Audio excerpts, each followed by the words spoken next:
ഉസ്താദുമാർ, ഭാര്യ, സന്താനങ്ങൾ, ബന്ധുമിത്രാദികൾ, നമ്മോട് ദുആ വസിയ്യത്ത് ചെയ്തവർ, നല്ല കാര്യങ്ങൾ ചെയ്യുമ്പോൾ അതിനുവേണ്ടി നമ്മെ സഹായിക്കുകയും നമ്മോട് സഹകരിക്കുകയും ചെയ്യുന്നവർ തുടങ്ങി നമ്മളുമായി ബന്ധപ്പെട്ട എല്ലാ ആളുകളുടെയും എല്ലാ ദോഷങ്ങളും അല്ലാഹു തആല പുറത്തു തരുമാറാവട്ടെ. മുഴുവൻ നല്ല ഉദ്ദേശങ്ങളും പൂർത്തീകരിച്ചു തരുമാറാവട്ടെ. ആരോഗ്യവും ദീർഘായുസ്സും നല്ല കാര്യങ്ങൾ ചെയ്യാനുള്ള തൗഫീഖും അവൻ ഏറ്റി നൽകുമാറാവട്ടെ. നമ്മുടെ എല്ലാ കാര്യങ്ങളിലും അവൻ ബറക്കത്ത് ചെയ്യട്ടെ. ആമീൻ ബിറഹ്മതിക യാ അർഹമർ റഹീമീൻ. ബഹുമാനപ്പെട്ട കാന്തപുരം ഉസ്താദ്, അല്ലാഹു തആല ദീർഘായുസ്സ് നൽകുമാറാവട്ടെ, നിങ്ങളുടെ തൊട്ടടുത്ത് എത്തിയിരിക്കുകയാണ്. ഉസ്താദിനെ ഒന്ന് കാണണം, ഉസ്താദിൻ്റെ ആ വിലപ്പെട്ട ഉപദേശങ്ങൾ കേൾക്കണം, അവസാനം ആ പ്രാർത്ഥനയിൽ പങ്കെടുത്ത് സായുജ്യം അടയണം. ഇങ്ങനെയൊക്കെ വലിയ നല്ല ഉദ്ദേശങ്ങളുമായിട്ടാണ് എൻ്റെ സഹോദര സഹോദരിമാർ ഇവിടെ എത്തിച്ചേർന്നിട്ടുള്ളത്. തീർച്ചയായും ഉസ്താദ് വൈകാതെ ഇവിടെ എത്തും. അതിനു മുമ്പ് ഒന്ന് രണ്ട് കാര്യങ്ങൾ മാത്രം പറയുന്നത് ഒരു പുണ്യമുള്ള സംഗതിയാണ് എന്ന് മനസ്സിലാക്കി മാത്രമാണ് ഞാൻ നിങ്ങളുടെ മുന്നിൽ എഴുന്നേറ്റ് നിന്നിട്ടുള്ളത്. പ്രിയപ്പെട്ട സഹോദരന്മാരെ, പരിശുദ്ധ റബീഉൽ അവ്വൽ മാസമാണ്. റബീഉൽ അവ്വൽ മാസം വരുമ്പോൾ ലോകത്ത് വല്ലാത്ത സന്തോഷമാണ്. പ്രപഞ്ചം മുഴുവൻ സന്തോഷിക്കുകയാണ്. മനുഷ്യരും മൃഗങ്ങളും അതുപോലെ തന്നെ സസ്യലതാദികളും ആകാശലോകത്തെ നക്ഷത്രങ്ങളും അതുപോലെ തന്നെ ഗ്രഹങ്ങളും ഉപഗ്രഹങ്ങളും, ഇങ്ങനെ മൊത്തം പ്രപഞ്ചം മുഴുവൻ ഒരാഘോഷമാണ്. സ്വാഭാവികമായും നമുക്ക് വളരെയധികം സന്തോഷമുള്ള കാര്യങ്ങൾ നടക്കുമ്പോൾ ആഘോഷിക്കുക എന്നത് ആരുടെയും സ്വഭാവമാണ്. എന്നാൽ ബഹുമാനപ്പെട്ട മുഹമ്മദുർ റസൂലുള്ളാഹി സ്വല്ലല്ലാഹു അലൈഹി വസല്ലമ തങ്ങളുടെ ജന്മദിനം കൊണ്ട് അനുഗ്രഹീതമായ ഈ മാസം വരുമ്പോൾ സ്വാഭാവികമായിട്ടും പ്രപഞ്ചം മുഴുവൻ ആഘോഷിക്കുന്നു എന്നതാണ് വസ്തുത. ഇത് ആഘോഷിക്കാൻ പാടില്ല എന്നാരോ പറയുന്നുണ്ടോ, അല്ലെങ്കിൽ അവർക്ക് മറുപടി പറയുകയാണ് എന്നൊന്നുമല്ല നിങ്ങൾ മനസ്സിലാക്കേണ്ടത്. നിങ്ങൾക്കറിയാമോ ഈ പ്രപഞ്ചത്തിന് ദൈവം തമ്പുരാൻ വെച്ച ഘടന എങ്ങനെയാണ്? നമ്മുടെ കൂട്ടത്തിൽ പലരും ഒരുപക്ഷേ കേരളത്തിൽ നിന്ന് പുറത്തു പോയത് ഒമാനിൽ വരാൻ വേണ്ടിയായിരിക്കും. അത്തരം ആളുകളെ സംബന്ധിച്ച് പ്രപഞ്ചം എന്ന് പറഞ്ഞാൽ കേരളത്തിലെ അയാൾ ഉൾക്കൊള്ളുന്ന ഗ്രാമവും കേരളത്തിന് അല്ലെങ്കിൽ ഇന്ത്യക്ക് വെളിയിൽ ഇപ്പോൾ ജോലി ചെയ്യുന്ന ഈ ഒമാൻ്റെ ഏതാനും ഭാഗവും മാത്രമായിരിക്കും പ്രപഞ്ചം എന്ന് പറഞ്ഞാൽ. നമ്മുടെ നാട്ടിലൊക്കെ ബസ്സിൽ കയറാത്ത, ട്രെയിനിൽ തീരെ കയറിയിട്ടില്ലാത്ത, വിമാനം കണ്ടിട്ടുപോലുമില്ലാത്ത ആളുകളെ സംബന്ധിച്ചിടത്തോളം അവരുടെ പ്രപഞ്ചം എന്ന് പറഞ്ഞാൽ ആ കൊച്ചു ഗ്രാമമാണ്. അതിനപ്പുറം അവർക്ക് സങ്കല്പിക്കാൻ പോലും സാധ്യമല്ല. എന്നാൽ നിങ്ങൾ മനസ്സിലാക്കണം, എൻ്റെ വീട് എന്ന് പറയുന്നത് മലപ്പുറം ജില്ലയിലെ കൊണ്ടോട്ടി താലൂക്കിൽ മുതുവല്ലൂർ പഞ്ചായത്ത് എന്ന് പറയുന്ന ചെറിയ ഒരു പഞ്ചായത്തിലെ ചുള്ളിക്കോട് എന്ന ചെറിയൊരു ഗ്രാമമാണ്. ചുള്ളിക്കോട് എന്ന ഗ്രാമത്തെപ്പറ്റി പറയുമ്പോൾ ഈ സദസ്സിൽ ഒരാൾക്കും ആ ഗ്രാമത്തെപ്പറ്റി പരിചയമുണ്ടാവൂല. അതേസമയം എൻ്റെ വീട്ടിൽ മാതാപിതാക്കൾ, അതേപോലെ തന്നെ എൻ്റെ ജ്യേഷ്ഠാനുജന്മാരും സഹോദര സഹോദരിമാരുമായി 10 മെമ്പർമാർ ഇങ്ങനെ വലിയ ഒരു കുടുംബമാണ്. ഞാൻ മനസ്സിലാക്കുന്നത് ഈ ഇരിക്കുന്ന കൂട്ടത്തിൽ 10 മെമ്പർമാരുള്ള, 12 മെമ്പർമാരുള്ള, 9 മെമ്പർമാരുള്ള, 7 മെമ്പർമാരുള്ള എത്രയോ വീട്ടുകാർ എൻ്റെ മുന്നിലിരിക്കുന്നുണ്ട് എന്നാണ് ഞാൻ മനസ്സിലാക്കുന്നത്. നിങ്ങൾ ആലോചിച്ചു നോക്കണം, ഒരു 8-10 മെമ്പർമാരുള്ള ഒരു വീട്ടുകാരനെ നമ്മൾ എടുത്ത് പരിശോധിച്ചു നോക്കിയാൽ അയാളുടെ വീട്, അയാളുടെ കുടുംബം, അദ്ദേഹത്തിൻ്റെ വീട്ടിലുള്ള ആളുകൾ, ഇവരെ പറ്റിയൊന്നും ലോകത്ത് മറ്റാർക്കും അറിയില്ല എങ്കിൽ അതൊരു വിഷയമല്ല. കാരണം വളരെ ചെറിയ ഒരു ഭാഗധേയം മാത്രമേ ഈ കുടുംബത്തെ സംബന്ധിച്ച് ഈ ഭൂമി ലോകത്ത് നിറവേറ്റാനുള്ളൂ. എന്നാൽ ഒരു ചെറിയ ഗ്രാമത്തിൽ തന്നെ 10-15 മെമ്പർമാരുള്ള എത്ര വീടുകളുണ്ട്? അങ്ങനത്തെ എത്ര ഗ്രാമങ്ങളുണ്ട് ഒരു പഞ്ചായത്തിൽ? കുറേയേറെ അതുപോലെയുള്ള പഞ്ചായത്തുകൾ ചേരുമ്പോഴല്ലേ പഞ്ചായത്ത് രാജ് സിസ്റ്റത്തിലെ ഒരു പഞ്ചായത്തായി മാറുന്നുള്ളൂ. അങ്ങനെ എത്ര പഞ്ചായത്തുകൾ ചേരണം നമ്മുടെ ഫെഡറൽ വ്യവസ്ഥയിൽ ഒരു ജില്ലയാകണമെങ്കിൽ? 14 ജില്ലകൾ തന്നെയെങ്കിലും ചേരണം, എങ്കിലേ കൊച്ചു കേരളം ഉണ്ടാവുകയുള്ളൂ. ഉത്തർപ്രദേശും ബീഹാറും മധ്യപ്രദേശും ഒക്കെ എടുക്കുമ്പോൾ അതിലേറെ എത്രയോ ജില്ലകളാണ് അവിടെയൊക്കെ ഉള്ളത്. ഇനി ആ ജില്ലകളുടെയൊക്കെ സമാഹാരമാണ് ഒരു സംസ്ഥാനമെങ്കിൽ കുറേയേറെ സംസ്ഥാനങ്ങൾ ചേരുമ്പോഴാണ് നമ്മുടെ ഭൂമി ലോകത്ത് ഒരു രാജ്യം, ഒരു കൺട്രി, ഒരു നേഷൻ എന്നുള്ള കാഴ്ചപ്പാടിലേക്ക് എത്തിച്ചേരുന്നത് എങ്കിൽ അത്തരം ഒരുപാട് രാജ്യങ്ങൾ കൂടുമ്പോഴാണ് ഒരു കോണ്ടിനെന്റ്, ഒരു ഒരു ഒരു ഭൂഖണ്ഡം ഉണ്ടാകുന്നത്. അങ്ങനത്തെ 7 ഭൂഖണ്ഡം ഉൾക്കൊണ്ടതാണ് നമ്മുടെ ഈ ഭൂമിഗോളം എന്നാണ് ജോഗ്രഫിയിൽ നമ്മളൊക്കെ പഠിക്കുന്നത്. ഞാൻ പറയുന്നത് മലപ്പുറം ജില്ലയിലെ ഏതോ മൂലയിലുള്ള ഒരു ഗ്രാമത്തിൽ 10 മെമ്പർമാരുള്ള ഒരു കുടുംബം എന്ന രീതിയിൽ എന്നെ വിലയിരുത്തുമ്പോൾ ഞാൻ വളരെ ചെറിയ ആളാണ്. എൻ്റെ വീട് ആർക്കും പരിചയപ്പെടാൻ മാത്രം വലിയതല്ല.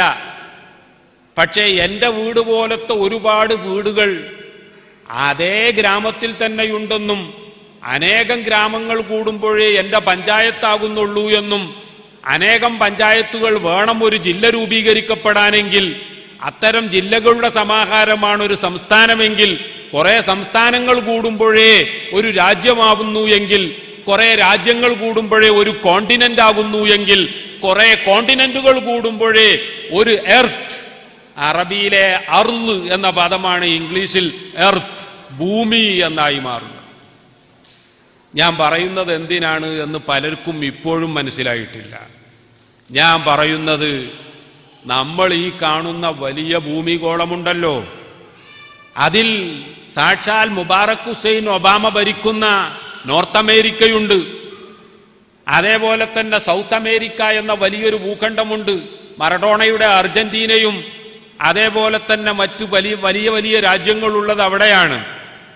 ആ സൗത്ത് അമേരിക്കയും നോർത്ത് അമേരിക്കയും അതേപോലെ തന്നെ ഏഷ്യയും ആഫ്രിക്കയും യൂറോപ്പും ഓഷ്യാനയും അന്റാർട്ടിക്കയും ഇതൊക്കെ കൂടുന്ന ഭൂമിഗോളം ഞാൻ നേരത്തെ പറഞ്ഞ ഒരു ഗ്രാമത്തിലെ ഒരു വീടിന്റെ സ്ഥാനമേ ഉള്ളൂ, അല്ലെങ്കിൽ ഒരു വീട്ടിലെ മെമ്പറുടെ സ്ഥാനമേ ഉള്ളൂ. നിങ്ങൾക്കറിയാമോ, നമ്മൾ ഈ കാണുന്ന ദിവസവും രാവിലെ കിഴക്ക് നിന്ന് ഉദിച്ച് പടിഞ്ഞാറ് അസ്തമിക്കുന്ന സൂര്യനില്ലേ, അതുപോലത്തെ എത്ര സൂര്യന്മാരുണ്ട് എന്ന് പറയാൻ പറ്റുമോ? കോടാനുകോടി സൂര്യന്മാരുണ്ട് എന്നാ പറയുന്നത്. നമ്മുടെ ഈ ഭൂമി പോലത്തെ കോടാനുകോടി ഭൂമികളുണ്ട് എന്നാണ് പറയപ്പെടുന്നത്. ഭൂമിയേക്കാൾ വലിയ, ഭൂമിയെപ്പോലെ കാലാവസ്ഥയുള്ള അല്ല, 20 ഡിഗ്രി വരെ 19-20 ഡിഗ്രി നല്ല കാലാവസ്ഥയുള്ള കെപ്ലർ 22b എന്ന ഗ്രഹം ഈ അടുത്താണ് കണ്ടുപിടിക്കപ്പെട്ടത്. നോക്കണം, ഭൂമി വളരെ ചെറിയ ഒരു വീടാണ്. ഏതെങ്കിലും ഒരു ഗ്രാമത്തിലെ ഒരു ചെറിയ കൂരയുടെ സ്ഥാനമേ ഈ അമേരിക്കകളും ഈ ഏഷ്യയും യൂറോപ്പും എല്ലാം കൂടി ഉൾക്കൊള്ളുന്ന ഭൂഖണ്ഡത്തിനുള്ളത് ഒരു ഗ്രാമത്തിലെ ചെറിയ ഒരു കൂരയുടെ സ്ഥാനമാണ്. ആ കൂരയുടെ അങ്ങോട്ട് ഗ്രാമങ്ങളും പഞ്ചായത്തുകളും ജില്ലകളും സംസ്ഥാനങ്ങളും രാജ്യങ്ങളും ഭൂഖണ്ഡങ്ങളുമുണ്ട് എങ്കിൽ ഈ ഭൂമിയുടെ കൂടെ ഭൂമിയേക്കാൾ വലിയ, നമുക്കറിയാം, ചൊവ്വ, വ്യാഴം, ശനി, യുറാനസ്, നെപ്റ്റ്യൂൺ, പ്ലൂട്ടോയെ ഏതായാലും അവർ ഒഴിവാക്കിയിട്ടുണ്ട്. ഇങ്ങനത്തെ കുറേ ഗ്രഹങ്ങൾ, അതിനും പുറമെ സൂര്യൻ എന്ന വലിയ നക്ഷത്രം, സ്റ്റാർ, അതുപോലത്തെ അനേകായിരം കോടി സൂര്യന്മാർ, ഓരോ സൂര്യന്മാർക്കും ഇതുപോലെ ഒരുപാട് കുടുംബങ്ങൾ. അങ്ങനെ സോളാർ സിസ്റ്റം എന്ന് പറയുന്ന ഒരു സിസ്റ്റം, വേറെ ഒരുപാട് സോളാർ സിസ്റ്റങ്ങൾ, ആ സോളാർ സിസ്റ്റങ്ങളെ ഉൾക്കൊള്ളുന്ന മിൽക്കി വേ, ആ മിൽക്കി വേയെയും ഉൾക്കൊള്ളുന്ന വലിയ കോൺസ്റ്റലേഷൻസുകൾ. ഇങ്ങനെ നമ്മൾ പ്രപഞ്ചത്തെ പരിശോധിച്ചാൽ ആ പ്രപഞ്ചം എന്താണ് എന്ന് അനന്തം, അജ്ഞാതം, അവർണ്ണനീയം, ആർക്കും തന്നെ പറയാൻ കഴിയില്ല. ഇന്ന ഫീ ഖൽഖിസ് സമാവാതി വൽ അർളി വഖ്തിലാഫിൽ ലൈലി വന്നഹാരി ലആയാതിൽ ലിഉലിൽ അൽബാബ്. അതെ, ഈ പ്രപഞ്ചത്തെ സംബന്ധിച്ച് ശരിയായ രീതിയിൽ ചിന്തിക്കുന്നവൻ ആരോ അവൻ ഒരുപാട് ഒരുപാട് ഒരുപാട് ദൃഷ്ടാന്തങ്ങൾ വായിച്ചെടുക്കാൻ കഴിയും, ഒരുപാട് ദൃഷ്ടാന്തങ്ങൾ അവന് കാണാൻ കഴിയും. പക്ഷേ അവന്റെ നിരീക്ഷണ പാടവം വളരണം, അവന്റെ ചിന്ത വികസിക്കണം, അവന്റെ ബുദ്ധിയെ ശരിയായി ഉപയോഗിക്കണം. അല്ലദീന യദ്കുറൂനല്ലാഹ ഖിയാമൻ വഖുഊദൻ വഅലാ ജുനൂബിഹിം. അവർക്ക് ഇരിക്കുമ്പോഴും കിടക്കുമ്പോഴും അതേപോലെ നടക്കുമ്പോഴും എപ്പോഴും അവർക്ക് ഈ പ്രപഞ്ചത്തിന്റെ പിന്നിലെ സൃഷ്ടിയെയും സൃഷ്ടാവിനെയും സംബന്ധിച്ചുള്ള ചിന്തയാണ്. ആ പ്രപഞ്ചത്തിന്റെ മഹാവലിപ്പം അവർ മനസ്സിലാക്കുമ്പോൾ പടച്ചവനെ ഒരു വീടുണ്ടാക്കാൻ പ്രയാസപ്പെടുന്ന, ഒരു റോഡുണ്ടാക്കാൻ പ്രയാസപ്പെടുന്ന, ഒരു സ്ഥാപനമുണ്ടാക്കാൻ പ്രയാസപ്പെടുന്ന, ഒരു മർക്കസ് ഉണ്ടാക്കാൻ പ്രയാസപ്പെടുന്ന നമ്മളാണോ ഈ സൂര്യന്മാരെ സൃഷ്ടിച്ചത്, ഈ ചന്ദ്രന്മാരെ സൃഷ്ടിച്ചത്? അല്ല എന്നവർ ഉറക്കെ സ്വയം സമ്മതിക്കും. പിന്നീട് അവർ പറയും, സുബ്ഹാനക ഫഖിനാ അദാബന്നാർ. ദൈവമേ, നീയല്ലാതെ മറ്റാർക്കും ഇതൊന്നും സൃഷ്ടിച്ചു എന്ന് അവകാശപ്പെടാൻ സാധ്യമല്ല. ഇത് പ്രപഞ്ചത്തിന്റെ കഥ, ഇത് യൂണിവേഴ്സിന്റെ കഥ. ഈ യൂണിവേഴ്സിനെ സംബന്ധിച്ചാണ് പണ്ട് ബർട്രൻഡ് റസ്സൽ, അതിനു മുമ്പ് റോജർ ബേക്കൺ, ഇവരൊക്കെ പറഞ്ഞു, a little science takes man from God but much of it brings him back to him. ശരിയായ രീതിയിൽ പ്രപഞ്ചത്തെ ഒരാൾ വിലയിരുത്തിയാൽ അവൻ ഒരു ദൈവവിശ്വാസി ആകാനേ തരമുള്ളൂ. അതേസമയം ചെറിയ ചെറിയ ശാസ്ത്ര കണ്ടുപിടുത്തങ്ങൾ കണ്ടുപിടിക്കുകയും തനിക്ക് ഇത് മതി എന്ന് മനസ്സിലാക്കി ഇരിക്കുകയും ചെയ്താലോ, അന്ന് ജർമ്മനിക്കാരനായ ഫ്രെഡറിക് വില്യം നീച്ചെ പറഞ്ഞതുപോലെ, ഗോഡ് ഹാസ് ഡൈഡ്, ദൈവം ചത്തുപോയി, we have killed him. God has died, ദൈവം ചത്തു, മരിച്ചു, വി ഹാവ് കിൽഡ് ഹിം, ഞങ്ങളാ കൊന്നത്. ഒരു ആവിയന്ത്രം കണ്ടുപിടിച്ചപ്പോഴേക്ക്, പണ്ട് കൈക്കോട്ട് കൊത്തിയുണ്ടാക്കിയതിനേക്കാൾ ട്രാക്ടറും മറ്റുമൊക്കെ ഉപയോഗിച്ചപ്പോൾ, കൂടുതൽ പ്രൊട്ടക്ഷൻ കണ്ടപ്പോൾ, പണ്ട് കാളവണ്ടിയിൽ പോകുന്ന ദിവസങ്ങൾ ആവശ്യമുള്ള സ്ഥലത്തേക്ക് ആവിയന്ത്രത്തിനെ തുടർന്നുണ്ടായ ടയറുകളും ചക്രങ്ങളും ഉപയോഗിച്ച് വാഹനം കൊണ്ട് ചുരുങ്ങിയ സമയം കൊണ്ട് എത്താൻ കഴിഞ്ഞപ്പോൾ മനുഷ്യന് തോന്നി, ഇനി ദൈവമില്ല, ഞങ്ങളുടെ ശാസ്ത്രമാണ് എല്ലാം. അതിന് മറുപടിയാണ് റോജർ ബേക്കൺ പറഞ്ഞത്, അതിന് മറുപടിയാണ് ബർട്രൻഡ് റസ്സൽ പറഞ്ഞത്. നിങ്ങൾ പറയും പോലെ ദൈവം ചത്തു എന്ന് പറയുന്നത് ശരിയല്ല, അതൊക്കെ അല്പജ്ഞാനത്തിന്റെ ഫലമാണ്. A little science takes man from God. അല്പജ്ഞാനം ഒരുപക്ഷെ മനുഷ്യനെ ദൈവനിഷേധിയാക്കി മാറ്റാം, പക്ഷേ but much of it brings him back to him.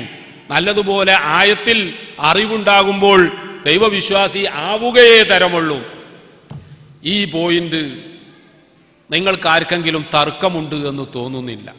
എന്നാൽ അടുത്ത പോയിന്റിലേക്ക് ഞാൻ കടക്കുകയാണ്. അത് തീരെ തർക്കമുണ്ടാകാൻ സാധ്യതയില്ല. നിങ്ങൾക്കറിയാമോ, ഇപ്പോൾ ഞാൻ മനസ്സിലാക്കുന്നത് എൻ്റെ വാച്ച് ശരിയാണെങ്കിൽ ഒമാനിലെ സമയം 11 മണിയാണ്. നിങ്ങളുടെയൊക്കെ വാച്ചിൽ അങ്ങനെ ആയിരിക്കും എന്ന് മനസ്സിലാകും. 11 മണിയല്ലേ ഇപ്പോൾ സമയം? 11 PM. സൗദി അറേബ്യയിൽ ഞാൻ മനസ്സിലാക്കുന്നത് ഇപ്പോൾ 10 മണിയാണ്, അല്ലേ നാസർ ഭായ്? സൗദി അറേബ്യയിൽ ഇപ്പോൾ 10 മണിയാണ്. ഒമാനിൽ 11 മണിയായി.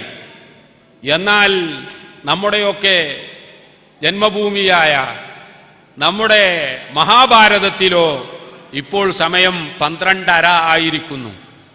ഞാൻ പറയുന്ന ഏതെങ്കിലും പോയിന്റിൽ ആർക്കെങ്കിലും തർക്കമുണ്ടെങ്കിൽ പ്രസംഗം കഴിഞ്ഞതിന് ശേഷം എന്നെ നേരിട്ട് വന്ന് കണ്ടാൽ ഞാൻ അവരുമായിട്ട് ഡിസ്കസ് ചെയ്യാൻ തയ്യാറാണ്.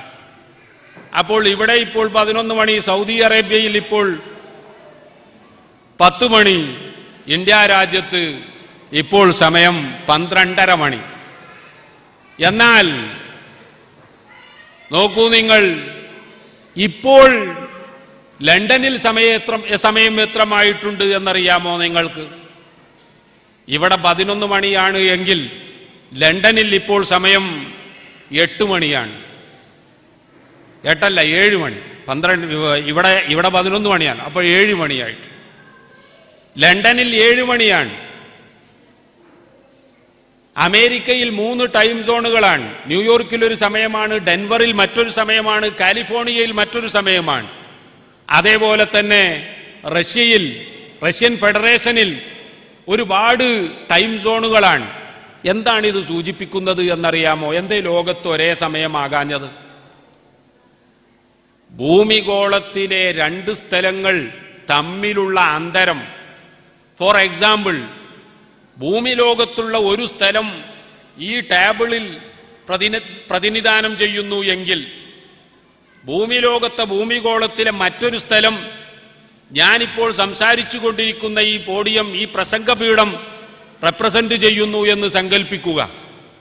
ഈ 2 സ്ഥലങ്ങളും തമ്മിൽ ഭൂമിശാസ്ത്ര ഭാഷയിൽ പറഞ്ഞാൽ 1 ഡിഗ്രി വ്യത്യാസമാണ് എങ്കിൽ, ഇത് പടിഞ്ഞാറും ഇത് കിഴക്കുമാണ് എങ്കിൽ, ഈ 2 സ്ഥലങ്ങൾ തമ്മിൽ 4 മിനിറ്റ് വ്യത്യാസം വേണം എന്നാണ്.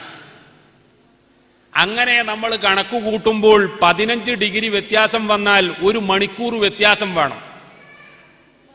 ഇംഗ്ലണ്ടിന്റെ തലസ്ഥാനമായ ലണ്ടനും ഫ്രഞ്ച് ക്യാപിറ്റലായ പാരീസും തമ്മിൽ 15 മണിക്കൂർ വ്യത്യാസമാണ്. എന്ന് പറഞ്ഞാൽ ഫ്രാൻസിൽ ഉച്ചക്ക് 12 മണിയാകുമ്പോൾ ലണ്ടനിൽ അവിടെ ഉച്ചക്ക് മുമ്പ് 11 മണിയേ ആവുകയുള്ളൂ. അല്ലാഹു സുബ്ഹാനഹു വ തആല ഈ രീതിയിലാണ് ഈ ഭൂമിയെ ഗോളാകൃതിയിൽ സൃഷ്ടിച്ചത്. അതുകൊണ്ട് തന്നെ ഗോളാകൃതിയിലുള്ള ഈ പ്രപഞ്ചത്തിൽ ഓരോ സ്ഥലവും മറ്റേ സ്ഥലവും